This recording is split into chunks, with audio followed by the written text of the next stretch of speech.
Hello everyone, welcome to my channel. Please subscribe and keep watching more details. Did Sharon kill Heather on The Young and the Restless? Did Sharon kill Heather on The Young and the Restless? That's the question my and our fans are asking after Heather, Vale Bloom, became Sharon's case victim. The hit CBS soap has kept fans in suspense about who Sharon would hurt as she spirals out of control. Sharon has been haunted by and reliving Cassie's, Cameron Grimes' death, unleashing all of her anger on Daniel, Michael Graziadei. Thanks to Cameron, Lyndon Ashby, taunting her, Sharon embraced her dark side. The twist comes as Y&R gears up to celebrate Sharon Case's 30th anniversary as Sharon on the CBS soap. For weeks, The Young and the Restless fans assumed Sharon would kill Daniel or his daughter Lucy, Lily Brooks O'Brien, for revenge. Well, in true soap fashion, the show took things in a different direction, leaving Heather and Sharon's future up in the air. Sharon and Heather faced off after the latter caught Sharon in her apartment.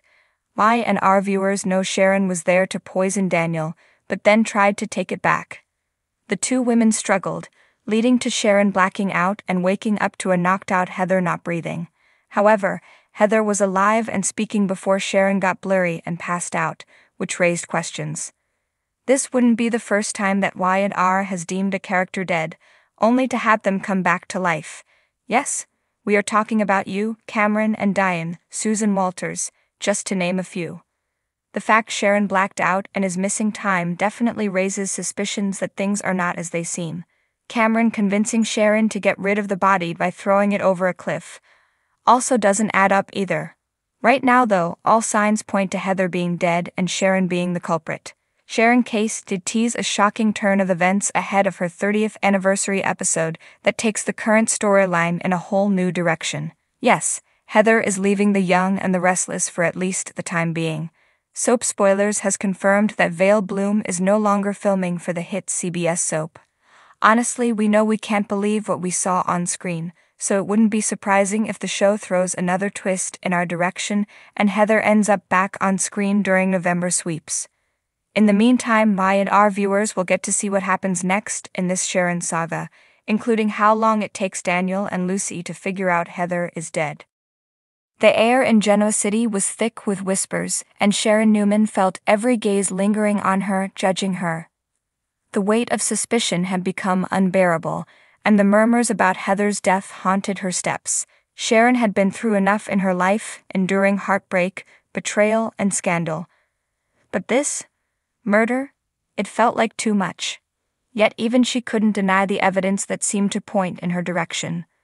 The morning Heather was found, everything had been normal, or as normal as life ever got for Sharon. She had woken up to a cool autumn day, a chill in the air but a warmth in her home as she prepared coffee at Crimson Lights. Her mind was preoccupied with Faith and Noah, the usual concerns of a mother trying to navigate their complicated lives. But her thoughts had been especially on Adam. He was always there, a ghost of the past she couldn't shake, no matter how hard she tried. Heather Stevens had entered Sharon's life in ways she couldn't avoid. The attorney had been investigating a case that had indirectly involved Sharon, making her a constant thorn in Sharon's side. Heather had a way of digging up the past, bringing to the surface all of Sharon's worst mistakes. They weren't friends, nor were they outright enemies, until recently. The tension between them had reached a boiling point when Heather had pushed too hard on one of Adam's legal matters, and Sharon had felt caught in the crossfire. Sharon wasn't proud of the confrontation they'd had a few days before Heather's death. It had started out as a civil conversation, but Sharon's emotions had gotten the better of her. She had lost her cool. The fight in the parking lot of Newman Enterprises had drawn attention, with voices rising and sharp words exchanged. Sharon could still hear herself saying, "Stay out of my life, Heather. You have no idea what you're messing with." Those words, which at the time had felt like nothing more than a release of frustration, now echoed ominously in her mind. People had seen the altercation, and now they wondered if Sharon's fury had turned into something darker, something deadly. Heather had been found in her upscale apartment, her lifeless body discovered by a concerned colleague when she didn't show up for work. The official cause of death was blunt force trauma. It wasn't a robbery. Nothing of value was taken. It was personal. Whoever had done this had wanted to send a message. That's when the rumors began to swirl. Sharon had motive. Heather had been prying into her life and Adam's dealings, potentially unearthing secrets that could have ruined them both. The argument outside Newman Enterprises only fanned the flames of suspicion. Sharon had seen it coming, but there was nothing she could do to stop it. As the police investigation progressed, Sharon's name came up more than once. Ray, her former lover, was now in an awkward position. He still cared about Sharon, but duty called. Ray tried to maintain professionalism, but it was clear the conflict between his personal feelings and his responsibility as a detective weighed on him. His subtle questions to Sharon in private felt more like warnings, like he was trying to protect her from something. Or was it someone? "Sharon," Ray had said one evening after stopping by Crimson Lights after hours, "you need to tell me everything. No secrets."